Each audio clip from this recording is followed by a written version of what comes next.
नमस्कार, सवाल इंडिया का मैं आपका बहुत बहुत स्वागत है। मैं हूं अभिषेक मुंबई के स्टूडियो से और आज हम बात कर रहे हैं ओबीसी सूची बनाने का अधिकार को लेकर। इसको लेकर 127वां संविधान संशोधन बिल लोकसभा में आ चुका है और सरकार कह रही है कि ये बिल पास हो जाएगा और ये बहुमत से पास की ना अकेले नहीं होगा, विपक्ष भी इसका भरपूर साथ देगा। इसके लिए ज्यादा संख्या बल की जरूरत पड़ती है, 2/3 बिल की ताकत की जरूरत पड़ेगी और ये 2/3 ताकत मिल जाएगी क्योंकि विपक्ष साथ में खड़ा हुआ है। लेकिन यहां पर यूं ही नहीं पहुंचे हैं, इसके पहले कई सारे विवाद रहे हैं। मामला सुप्रीम कोर्ट तक पहुंचा हुआ था और ये कहानी महाराष्ट्र से शुरू हुई थी, जहां पर महाराष्ट्र की तत्कालीन सरकार ने मराठा आरक्षण देने का फैसला लिया था, जिसको लेकर सुप्रीम कोर्ट में चुनौती दी गई और मामला फिर से अटक गया और मामला कुल मिलाकर घूम फिर कर इस बात पर आ गया कि आखिरकार ये जो सूची है वो किस तरीके से और कौन बनाए। तो अब इसको लेकर एक तरीके से केंद्र की सरकार ने साफ कर दिया है कि राज्यों के पास ये फैसला चला जाएगा। तो अब बड़े 3 सवाल हैं जो इस घटनाक्रम के बाद पैदा होंगे। बड़ा एक सवाल है कि राज्यों को ओबीसी सूची देने का से क्या नए विवाद पैदा होंगे। इसका मतलब ये है कि क्या इस सूची को लेकर टकराव पैदा होंगे, कई सारी जातियां आपस में संघर्ष करके इस जातिगत सूची में अपना नाम डलवाने की कोशिश करेंगी। क्या ओबीसी की स्थिति ज्यादा स्पष्ट होगी और क्या ये कदम संघीय ढांचे को और मजबूत करेगा, क्योंकि राज्यों के पास अपनी ओबीसी लिस्ट बनाने की ताकत फिर से पहुंच जाएगी। ये सवाल है और हमारे साथ इस वक्त में शांत प्रकाश जाटव हैं, बीजेपी के नेता, वो जुड़ रहे हैं और साथ ही बद्री नारायण हैं, निदेशक हैं जीवी पंत सामाजिक विज्ञान संस्थान के। आप दोनों का बहुत बहुत शुक्रिया। सबसे पहले जाटव साहब आपके पास आ रहे हैं क्योंकि आप लोगों का अंदर भी बहुत ज्यादा दबाव था अपनी सरकार के ऊपर कि इस बिल को जल्द से जल्द लाया जाए। देखिए, ओबीसी इसका जो कानून बनाने की जो आवश्यकता है, क्योंकि हर एक स्टेट जहां जहां पर भी आरक्षण को लेकर के आंदोलन हुए, जैसे हरियाणा में जाट आंदोलन, मीणा का इधर क्या नाम है, गुजर आंदोलन राजस्थान में हुआ, मराठा आंदोलन जो है वो महाराष्ट्र में देखने को मिला। तो ऐसे में क्या था कि केंद्र के हाथ में सभी ये सूची बनाने के पावर हुआ करती थी। अब चूंकि ये जो आरक्षण जो है ओबीसी कैटेगरी में स्टेट वाइज अलग अलग तरीके की डिमांड है, तो अब अगर यदि स्टेट जो है वो इसमें स्वतंत्र हो जाती है तो वो सूची बनाने में उनको कोई परेशानी नहीं होगी और जिन लोगों को आवश्यकता है रिजर्वेशन की लाभ की ओबीसी कैटेगरी में, वो उनको सीधे तौर पर मिल पाएगा। जी बिल्कुल।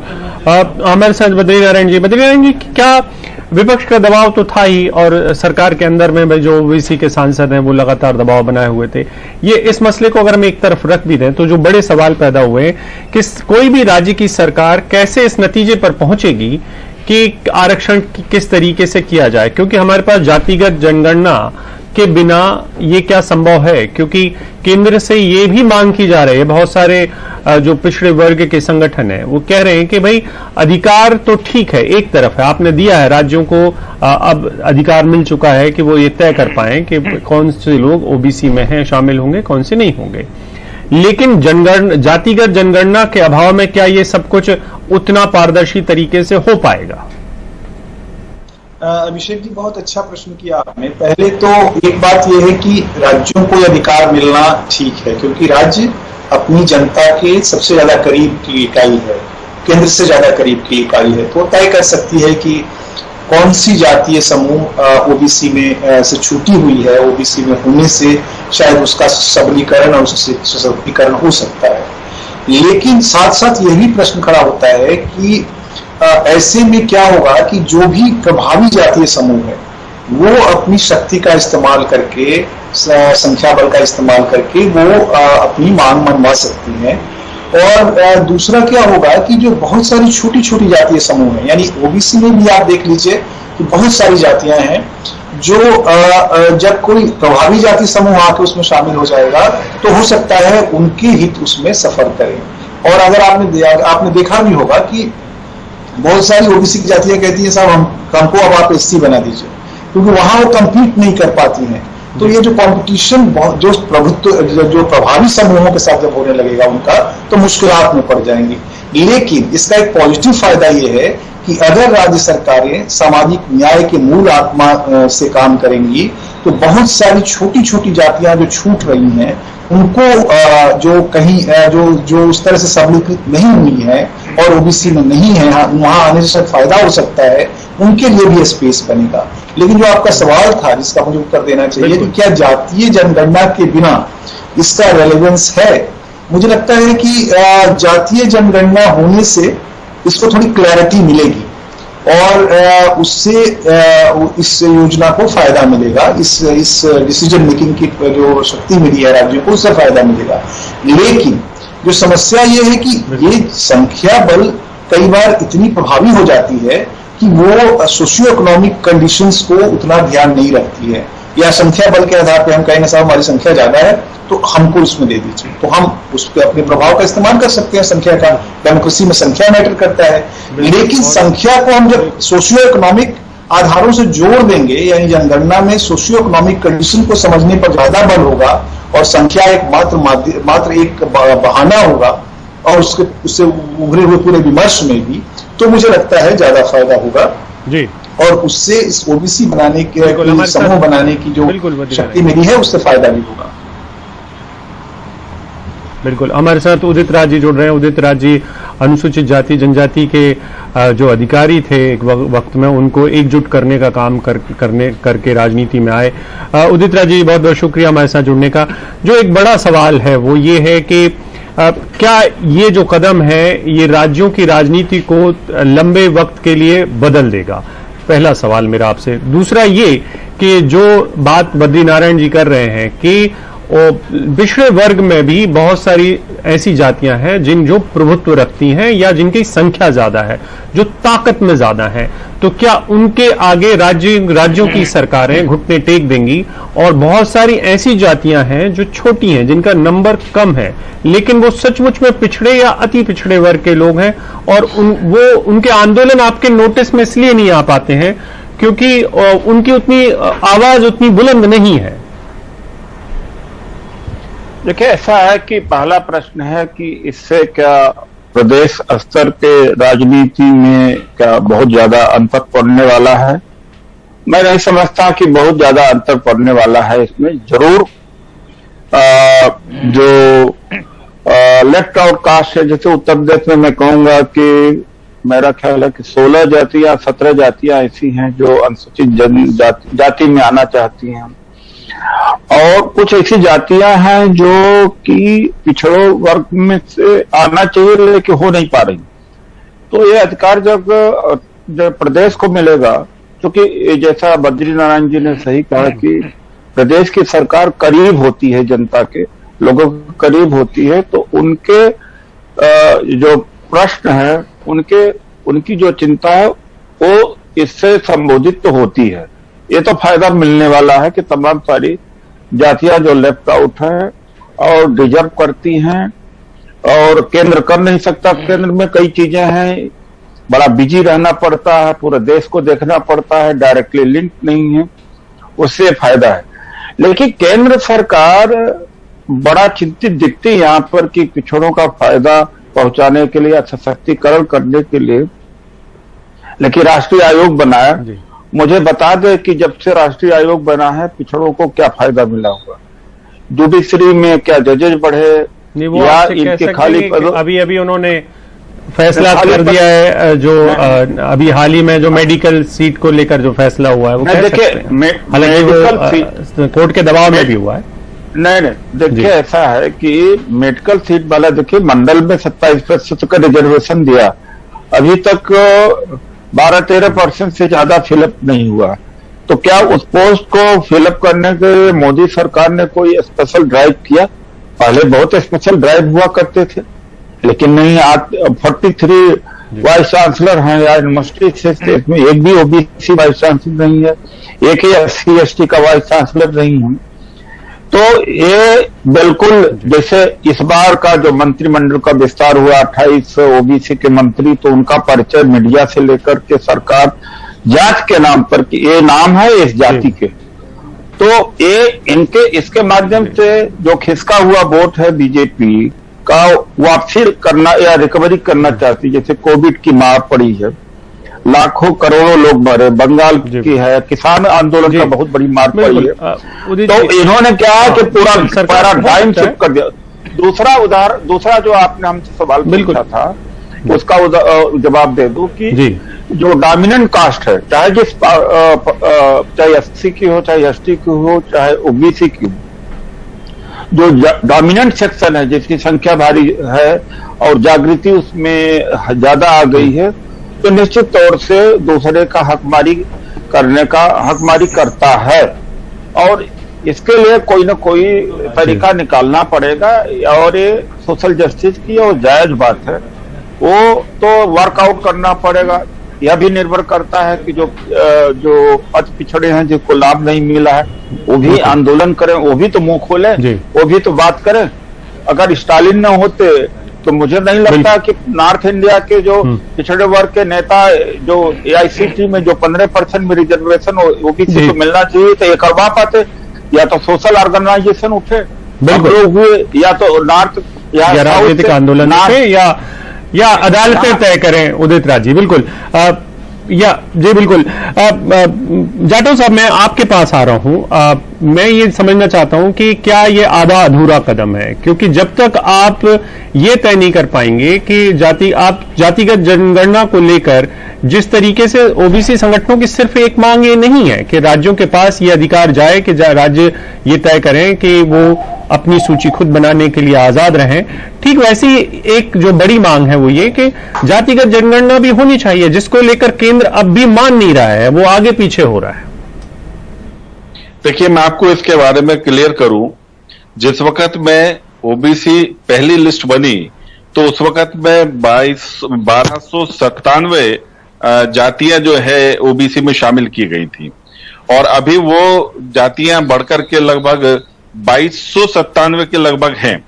तो ऐसा नहीं है कि इसमें इजाफा नहीं हुआ, और जो केंद्र के पास में जो व्यवस्था थी उसके अनुरूप जो है वो जातियां जो ओबीसी में आती गई कैटेगरी में शामिल होती गई। इसी तरीके से ये जो स्वतंत्रता अभी राज्यों को मिलने जा रही है, उसके बाद में इसमें और ज्यादा बेहतर तरीके से उन लोगों को जोड़ पाएंगे जिनको एक्चुअल में इस कम्युनिटी को जरूरत है, और वो स्टेट जो है अपने स्तर पर उसको जांच कर लेंगे। चूंकि पहले 1257 से 2297 हुई है, उस वक्त में जातीय जनगणना का कोई आधार नहीं था, उसको उसी प्रकार से कैलकुलेट किया गया। उसी तरीके से आगे भी राज्यों में उसको उसी प्रकार से कैलकुलेट किया जाएगा, और कैलकुलेट करने के बाद लेकिन ऐसा क्यों, आप पारदर्शिता को लेकर पिछड़ी है, लेकिन अगर इससे पारदर्शिता बढ़ती है, जाटव जी, अगर इससे पारदर्शिता बढ़ती है तो क्या ऐतराज है? अगर हमें पता होगा कि आपकी जाति समूह के कितने लोग हैं, तो आसानी होगी, प्लानिंग में आसानी होगी, सारी चीजों में आसानी होगी। देखिए, अभी भी शेड्यूल कास्ट और शेड्यूल टाइप की दोनों की जो है जनगणना वो जाति आधार पर हो रही है, और अगर आवश्यकता पड़ेगी तो वो भी काम किया जा सकता है। उसमें कोई ऐसा वो नहीं है कि इस प्रकार से जातीय जनगणना करना कोई जो है बहुत ज्यादा इसका किसी चीज के ऊपर असर पड़ता है। अगर उसकी आवश्यकता होगी तो वो भी की जा सकती है।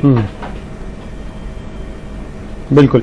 बद्री नारायण जी, मैं आपके पास आ रहा हूं। जो एक मेरा जहन में सवाल भी था, और हमने इसमें प्रोग्राम की शुरुआत में भी हमने इस सवाल को उठाया है कि क्या ये एक नए वर्ग संघर्ष को भी जन्म देगा। नए वर्ग संघर्ष को इसलिए जन्म देने की बात कर रहा हूं क्योंकि पिछले कुछ वक्त में जो आंदोलन खड़े हुए हैं, चाहे वो जाट समाज को आंदोलन को आरक्षण देने का मसला हो, चाहे वो मराठाओं को आरक्षण देने का मसला हो, चाहे वो गुजरों को आरक्षण देने का मसला हो, तो ये किसकी लागत पे हो? क्योंकि देखिए, कोटा तो आपके पास उतना ही है, वो कोटा उसको तो आप एक्सपेंड नहीं कर पा रहे हैं, लेकिन ये क्या एक तरीके का अंतर संघर्ष शुरू होगा पिछड़े वर्ग के अंदर भी, या नए तरीके से परिमार्जन होगा, और क्या उसके लिए समाजों को और सरकारों को तैयार होना पड़ेगा? अभिषेक जी, बहुत सही चिंता आपने रखी है, और सचमुच ये चिंता होनी ही चाहिए कि जब प्रभावी जातियां कैटेगरी इस कोटि में आएंगी तो हो सकता है उससे बहुत सारे जातियों में एक एक उसकी नाराजगी भी हो सकती है, मरमरिंग भी हो सकती है उसको लेकर के। लेकिन क्या है कि उसको एक मूवमेंट के यानी आवाज, जो अभी रुद्रा जी कह रहे थे ना कि इन जातियों में, या आपने भी पहले कहा था कि आवाज जब तक जो छोटी जातियां हैं, छोटे समूह वाली जातियां हैं, उनमें वो आवाज नहीं होगी जब तक कि वो इस सवाल को अपनी तरह से रखें, तब तक शायद ये होता रहेगा। और आरक्षण, देखिए समस्या ये है कि आरक्षण से ही सारा एम्पावरमेंट नहीं हो जाएगा, लेकिन आरक्षण में ही हम सारी एम्पावरमेंट को देखते रहेंगे और विकास की दूसरी परियोजनाएं और नीतियों को हम महत्व नहीं देंगे, तो मुझे लगता है कि ये सामाजिक विकास के लिए भी समस्यापूर्ण है। और आरक्षण को तो ये बार लगातार कॉम्प्लिकेट करेगा ही, रिजर्वेशन के इशू को, या ये कोटियों बनाने का, कोटियों में आने और जाने का वो कॉम्प्लिकेट करेगा। बिल्कुल। उदित राज जी, लगातार बीजेपी की एक कोशिश चल रही है, हमारे साथ जाटव साहब भी हैं, कि वो अपने आप को ओबीसी पिछड़े वर्ग की हिमायती पार्टी के तौर पर पेश भी कर पाए। वो इसको लेकर बहुत सारे बदलाव भी कर रहे हैं, जैसे कि महाराष्ट्र में भी हो सकता है यहाँ की राजनीति में बदलाव दिखाई दे आपको, और बहुत सारे राज्यों में भी वो उस तरीके के कदम उठा रहे हैं। हो सकता है चुनाव के मद्देनजर भी चीजों को रख रहे हो। लेकिन मेरा आपसे एक सवाल था, वो ये कि जैसे महाराष्ट्र में जो माली समाज है, उनके जो वो एक तरीके से आप कह सकते हैं कि वो मुखर जाति समूह है, लेकिन उनके अंदर डर है। उनका ये कहना है कि हमें आपसे गुरेज नहीं है, लेकिन हमारे हक भी अभी हमें पूरे नहीं मिल पा रहे हैं, और आप जो सजी हुई थाली है उसमें अब आपको भी हमें हिस्सा देना है, तो हम आपके साथ कोई लड़ाई या द्वंद्व नहीं चाहते हैं। लेकिन ये जो मसला है ये इतने आसान, क्योंकि आप अगर इतने बड़े नंबर्स को, जैसे मराठाओं का बड़ा नंबर है महाराष्ट्र में, अगर आप उनको ओबीसी में लेके आएंगे तो वो इतने जल्दी पचने वाली बात नहीं है। उसके लिए एक तरीके से क्या समाज तैयार हो चुकी है, जो अति पिछड़ा और पिछड़े वर्ग के लोग हैं, क्या वो उस तरीके से मानसिक तौर पर तैयार है? बात मानसिक तौर पर तैयारी की बात नहीं है, बात यहाँ पर तथ्य के आधार पर है कि जो डोमिनेंट वर्ग है, ज्यादा पढ़ा लिखा है, शिक्षित है, वो ज्यादा हकमारी करेगा। ये हो भी रहा है, और अगर ऐसा होता तो वहां हो भी गया। इसीलिए बिहार में क्या है कि कारपोरेट फार्मूला आया 12% और 14% का, तो 14% अब पिछड़ों को दिया गया। और भी राज्यों में कैटेगराइजेशन हुआ है, इसीलिए कैटेगराइजेशन हुआ कि एक पर्टिकुलर कास्ट जो डोमिनेंट है, जो मजबूत है, वही इसका पूरा फायदा न उठा दिया जाए।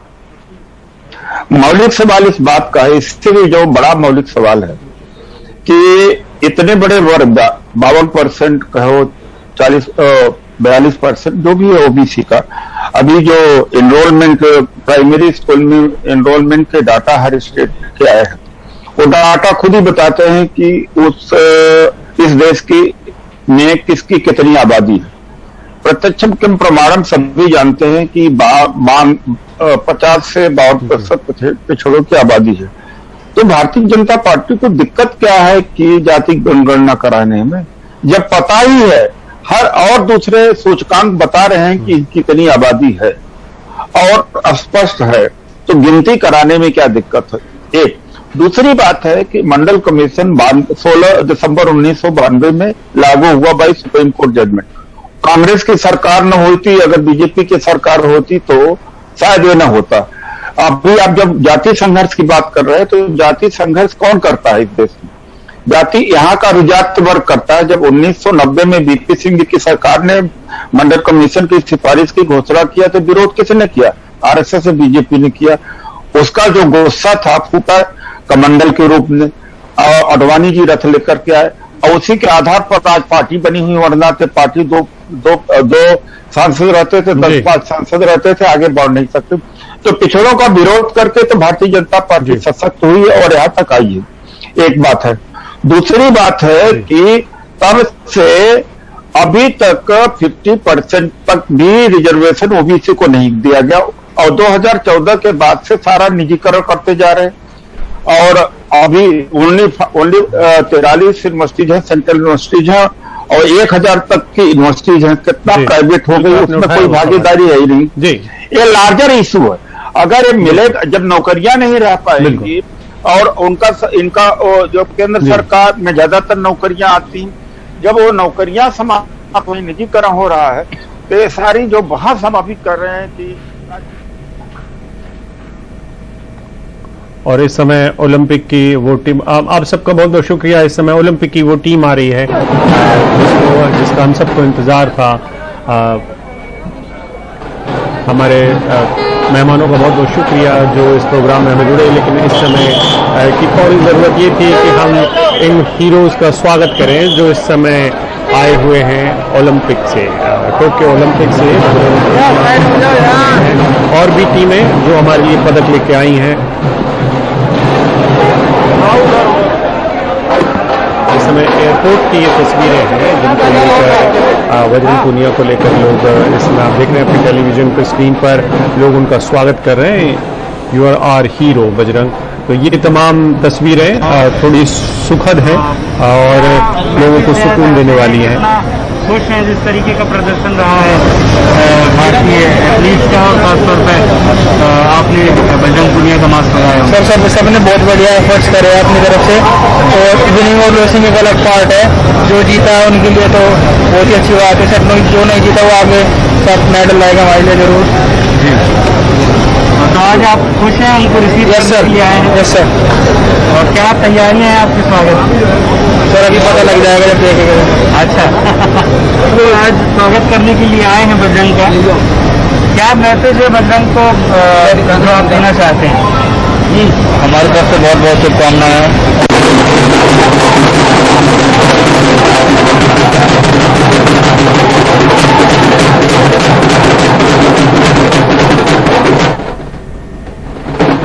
तो ये स्वागत की तैयारियां हैं।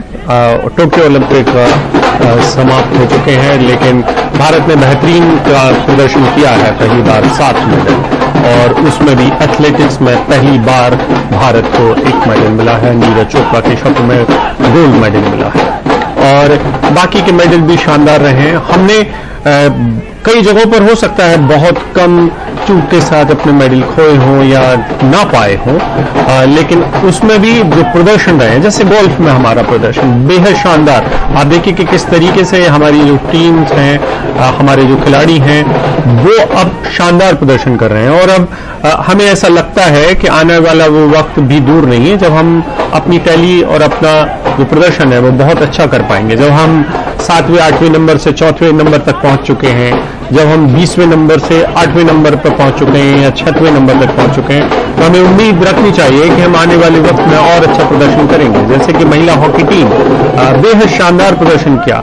हार जीत लगी रहती है खेल में, लेकिन हम कांस्य से भले ही चूक गए हों, लेकिन हमने जो प्रदर्शन किया है, जो खेला है वरुणा कटारिया और रानी रामपाल की टीम ने, वो बेहद शानदार था। और भले ही खिलाड़ियों को पदक ना मिल पाया हो, लेकिन स्वागत और उनकी आवभगत बिल्कुल हीरोज की तरह ही होनी चाहिए, क्योंकि वो एक लंबा सफर तय करके आए हैं वहां तक पहुंचने में जहां तक पहुंचे हैं। और कई बार ये लाइमलाइट से दूर होता है। हम सब क्रिकेट की दुनिया में ज्यादा खोए होते हैं, और ऐसे हीरोज से हमारा ध्यान अक्सर नहीं होता है, ऐसे हीरोज पर। लेकिन इस बार ये आए हैं तो हम सब की निगाह है, और सिर्फ ओलंपिक तक हम अपने आप को सीमित ना रखें। आने वाला वक्त हो सकता है हॉकी के लिए फिर से सुनहरा वक्त आए, हम फिर से उस स्वर्ण काल में पहुंच पाए जहां पर हम पूरी दुनिया को एक और मेजर ध्यानचंद दे पाए।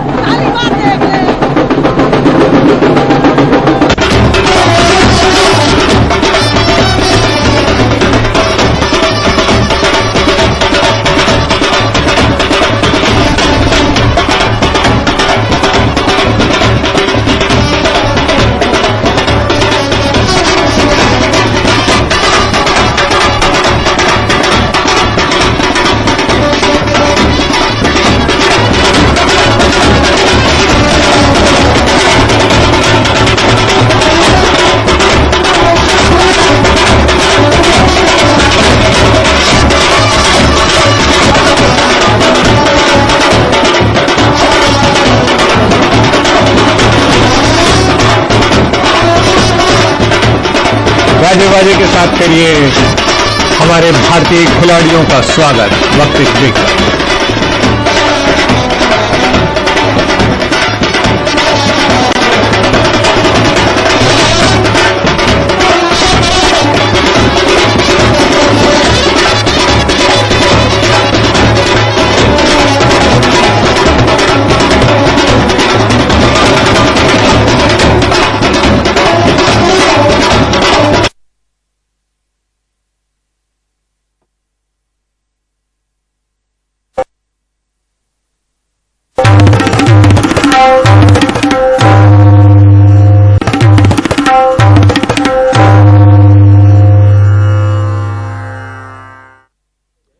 तो सवाल इंडिया के में हम सीधे चल रहे हैं एयरपोर्ट, जहां पर हो रहा है हमारे खिलाड़ियों का स्वागत, हमारे हीरोज का स्वागत।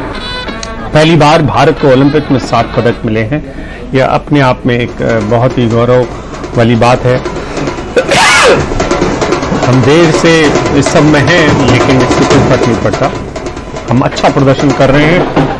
7 पदक हमें भले ही मिले हों, लेकिन और बहुत सारे पदकों की गुंजाइश और रास्ते इस ओलंपिक ने हमारे लिए खोल दिए हैं। हम कई जगहों पर चौथे नंबर पर हैं, कई जगहों पर हम 5वें नंबर पर हैं, लेकिन इससे हमारी हौसले में अब बढ़ोतरी ही होने वाली है और आने वाला वक्त भारत के खेलों के लिए अच्छा होगा। तो एयरपोर्ट पर इस स्वागत के सबके बीच में हमारे साथी शरद शर्मा भी हैं। शरद, क्या देख रहे हैं आप वहां पर, वो भी बताएं। और दूसरा, कितने बजे कौन कौन आ रहे हैं? बजरंग पूनिया कोच के स्वागत को लेकर तो हम लोगों का देख रहे थे थोड़ी देर पहले। एयरपोर्ट पर समर्थकों की भीड़ जो है वो बढ़ती जा रही है। ये प्रशंसक है तो अपने खिलाड़ियों के स्वागत के लिए बड़ी संख्या में इकट्ठे हो रहे हैं। ढोल और बैंड तो है ही एयरपोर्ट पर, और अब बसें भर भर के यहाँ पर पहुंच रही हैं। आमतौर पर जो हम बसें देखते हैं वो किसी पॉलिटिकल प्रोग्राम में या फिर पिछले दिनों के साथ आंदोलन जो चल रहा है वहां पर देखते थे, लेकिन बहुत दिनों के बाद इस तरह से खिलाड़ियों की प्रशंसा के लिए, उसका मान सम्मान बढ़ाने के लिए, उनकी हिम्मत बढ़ाने के लिए एयरपोर्ट पर बड़ी संख्या में समर्थक पहुंच रहे हैं। अब आपसे पूछा कि कौन कौन आ रहा है, तो गोल्ड मेडलिस्ट है नीरज चोपड़ा, साथ में रवि दहिया, बजरंग पूनिया, और जो हॉकी की टीम है ये दोनों ही 5:15 बजे के आसपास बताया जा रहा है कि यहाँ से दिल्ली एयरपोर्ट से निकलेंगे। तो 5:15 बजने में भी काफी समय है। इससे पहले जो प्रशंसक है, जो समर्थक है, उनकी भीड़ लगातार दिल्ली एयरपोर्ट पर, इंटरनेशनल एयरपोर्ट पर बढ़ती जा रही है। बिल्कुल, हम देख पा रहे हैं। और दूसरा ये कि इनका कार्यक्रम कुछ पता चला आपको शरद? ये यहाँ पर लैंड करेंगे, फिर इसके बाद कहाँ जाएंगे? क्योंकि पहली बार हम ये भी देख रहे हैं कि भारत में दूसरे खेलों को लेकर इतना जोश और उत्साह आया है। हॉकी कई अरसे बाद, 40 साल बाद हमारे जहन में फिर से हम उनको हीरो बनते हुए देख भी रहे हैं। देखिए, जो अभी तक प्रोग्राम बताया गया तो यह कि यहाँ से जो भी खिलाड़ी आएंगे, चाहे वो हॉकी खिलाड़ी हो, चाहे चाहे हमारे गोल्ड मेडल जीतने वाले हो, और मेडल जीतने वाले हो, सिल्वर मेडल वाले हो, सभी के सभी का प्रोग्राम बताया जा रहा है कि होटल अशोक जहाँ से सीधा जाएंगे और वहाँ पर 7 बजे एक प्रोग्राम है इनके सम्मान में रखा गया है। तो इस वजह से ये उम्मीद है यहाँ पर 5:15 साढ़े 5 के आसपास से अगर एयरपोर्ट से निकलेंगे तो 7 बजे प्रोग्राम हो सकता है। तो इंतजार है कि खिलाड़ी यहाँ पर आए और जो उनके प्रशंसक हैं, उनके जो समर्थक हैं, उनको उनका जो अभिनंदन है वो स्वीकार करें। और पहली बार ऐसा हुआ है देश में तो 7 मेडल हमें ओलंपिक में जीते हैं। शायद इस वजह से भी इस बार जो उत्साह है वो पिछली बार के मुकाबले ज्यादा देखने को मिल रहा है, क्योंकि पिछली बार केवल 2 ही मेडल हमारे पास आ पाए थे, लेकिन इस बार 7 मेडल आए हैं। और सबसे बड़ी बात है गोल्ड मेडल भी आया है इस बार। बिल्कुल, और वो भी एथलेटिक्स में आया है, जिसको लेकर हमारा इतिहास कभी नहीं रहा है।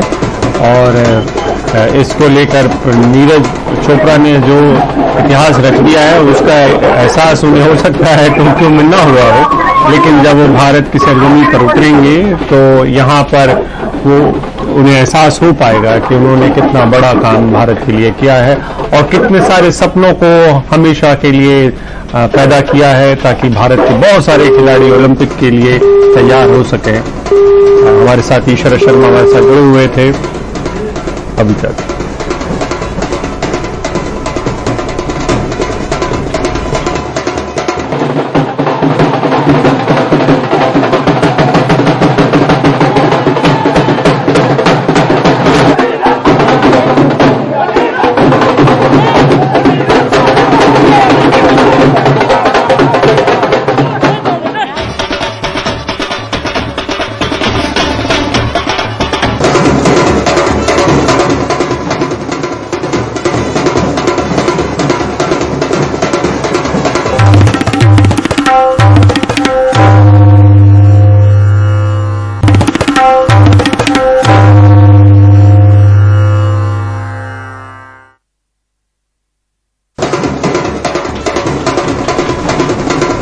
फिर से चलिए एयरपोर्ट ढोल नगाड़ों के बीच। थोड़ी देर बाद यानी कि अब से तकरीबन आधे घंटे के बाद भारतीय हीरोज अपनी ज़मीन पर वापस आएंगे और उनके स्वागत के लिए, उनके इस्तकबाल के लिए आप देखिए किस तरीके से भीड़ है।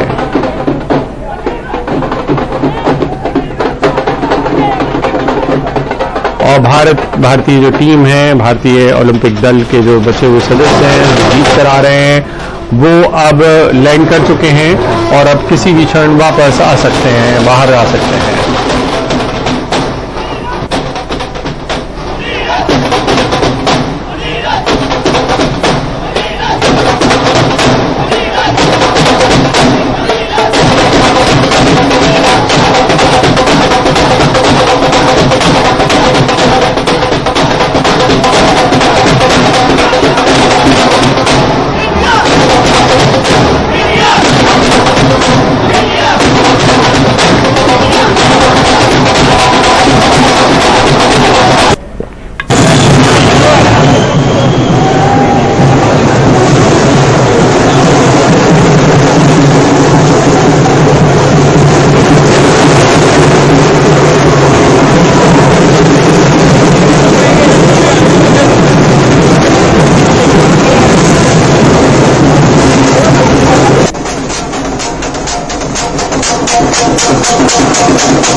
तो टीम लाइन कर चुकी है। अब से थोड़ी देर पहले वो तस्वीरें भी हमें दिखाई दी जिनमें हमारे जीते हुए खिलाड़ी और जो पदक लेकर लौट रहे हैं वो विमान के अंदर हैं और उनके साथ सारे लोग फोटो खिंचवा रहे हैं। वो लोग अब वो तस्वीरें भी अब आनी शुरू हो चुकी हैं। इसका मतलब कि सारे लोग लाइन कर चुके हैं और अब ये जो तस्वीरें हैं ये एयरपोर्ट की हैं। थोड़ी देर बाद वो टीम बाहर निकलेगी, तब आपको पता चल पाएगा कि हमारे हीरोज किस तरीके से बाहर आ रहे हैं। और ये स्वागत अब आपको कई जगहों पर देखने को मिलेगा। जो खिलाड़ी हैं वो अपने अपने जब गृह जिलों की तरफ जाएंगे, अपने गांव जाएंगे, तो वहां पर भी उनके इसी किस्म के स्वागत की तैयारियां की गई हैं।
पूरे गांव के रिश्तेदार हैं, वो भी यहीं जाएंगे।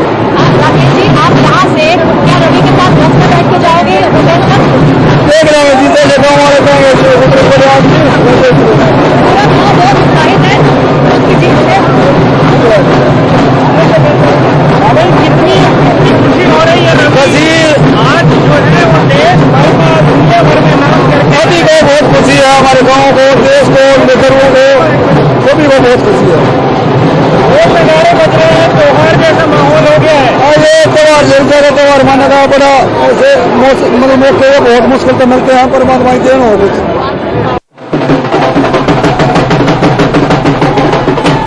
हमारे साथी संजय किशोर जुड़ रहे हैं। संजय, स्वागत की तैयारियां पूरी हैं एयरपोर्ट पे। मुझे लगता है थोड़ी देर पहले वो तस्वीरें भी आनी शुरू हो चुकी हैं जिसमें हमारे खिलाड़ियों के बारे में कहा जा रहा है वो प्लेन के अंदर हैं। वो तस्वीरें भी आनी शुरू हो गई हैं। तस्वीरें आनी शुरू हो गई हैं। ट्विटर पर मैं देख पा रहा हूँ कि जेवलिन थ्रोअर हमारे गोल्फ प्लेयर अदिति के साथ बैठे हुए हैं प्लेन में। और इसके अलावा टीम उतर चुकी है एयरपोर्ट पे। साई ने, जो स्पोर्ट्स अथॉरिटी ऑफ इंडिया है, उसने ट्वीट भी किया है जिसमें हॉकी प्लेयर इमिग्रेशन लाइन पे खिलाड़ी लाइन में लगा के अभी बैठे खड़े हैं और मेरे ख्याल से 10 मिनट के बाद भारतीय टीम वापस भारत बाहर निकल आएगी, क्योंकि बहुत ज्यादा समय नहीं लगना चाहिए इमिग्रेशन में। बहुत सारे प्रोग्राम फिक्स हैं दिल्ली में। करीब 7 बजे के करीब खेल मंत्री के क्या है, इनका प्रोग्राम है, वो इनको सम्मानित करेंगे। और मैं देख पा रहा हूँ कि काफी खुश नजर आ रहे हैं प्लेयर। बजरंग पुनिया भी है इसमें। सीधे एयरलाइन से भी कुछ तस्वीरें डाली गई हैं ट्विटर पर। ब्रिजेश भी दिख रहे हैं जो हॉकी टीम के गोलकीपर हैं, जो कहा जा रहा है कि अभी तक के सर्वश्रेष्ठ गोलकीपर में उनकी तुलना, उनकी गिनती की जा सकती है। तो हम आप 10 मिनट के अंदर आप तस्वीरें देख सकते हैं, देख पाएंगे। भारत जो विनर्स है, पहली बार भारतीय जो दल ने इतना अच्छा परफॉर्म किया है। आपको याद होगा 2012 में लंदन ओलंपिक्स में हमने 6 पदक जीते थे। उसके बाद ये सबसे बड़ी कामयाबी है भारतीय दल की। 125 साल के अगर हम ओलंपिक की बात करें, उसमें 8 गोल्ड और हॉकी कर रहे हैं। इसके अलावा 2 ही इंडिविजुअल गोल्ड हैं, एक अभिनव बिंद्रा का, और इस बार हमने जो गोल हासिल किया है जेवलिन थ्रो में, वो बहुत ही ऐतिहासिक लम्हा तो है ही, साथ ही ये टर्निंग पॉइंट भी माना जा रहा है भारतीय खेलों की नजर से। हम बात करें, हालांकि कई तरह के क्रिटिसिज्म भी देखने को मिल रहे हैं कि कई बार घोषणा की जाती है कि खिलाड़ियों को इनाम दिया जाएगा। उस घोषणा को कई बार उसका अनुपालन नहीं होता है। अगर 1 करोड़ 2 करोड़ जैसे इनामों की घोषणा होती है, उसका अभी तक पुराने ट्वीट मुझे देखने को मिले हैं। बजरंग पुनिया ने भी पुराने ट्वीट किए हैं, उसमें उन्होंने याद दिलाया गवर्नमेंट को कि हमारे जो पैसे हैं अभी तक उन्हें नहीं मिले हैं। अगर 2 साल पहले हालांकि ट्वीट थे, इस वक्त खिलाड़ी भी इस तरह की बातें नहीं कर रहे हैं, लेकिन उन्हें अगर सम्मान दे रहे हैं तो उनके जो इनाम है उसको, जिसके वो हकदार है, उस इनाम को भी सरकार को चाहिए कि अगर घोषणा की तो इनाम समय पर मिले। बिल्कुल, ऐसे इनाम जो सिर्फ खुद की पब्लिसिटी के लिए दिए जा रहे हैं और असल में सम्मान के लिए नहीं दिए जा रहे हैं, ऐसे सम्मानों से हम सबको मिलकर इनके खिलाफ आवाज भी उठानी होगी, जो सिर्फ दिखावे के सम्मान है। असल में आप स्वागत करना चाहते हैं तो करिए, उनका प्रोत्साहन भी करिए, और वो इनाम के हकदार भी हैं।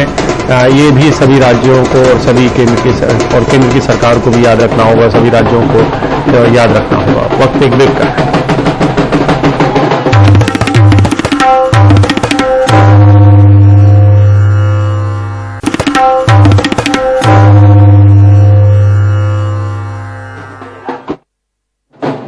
भारतीय विजेता आ चुके हैं ओलंपिक में अपना शानदार प्रदर्शन करके। ये भारत के अब तक के जो अच्छे प्रदर्शन है उसमें से शानदार प्रदर्शन है, और भारत में जो जेवलिन थ्रो में जो पदक पाया है वो अपने आप में सबसे बड़ा कीर्तिमान कहा जा सकता है। एथलेटिक्स में भारत का ये पहला, किसी भी भारतीय को मिला पहला पदक है पिछले कई 100 साल में। तो ये एक बड़ा स्वागत है हम सब के लिए, क्योंकि हमारे विजेता लौट के आ रहे हैं। बजरंग पुनिया चोटिल होने के बावजूद भी कांस्य पदक जीत कर लाए हैं।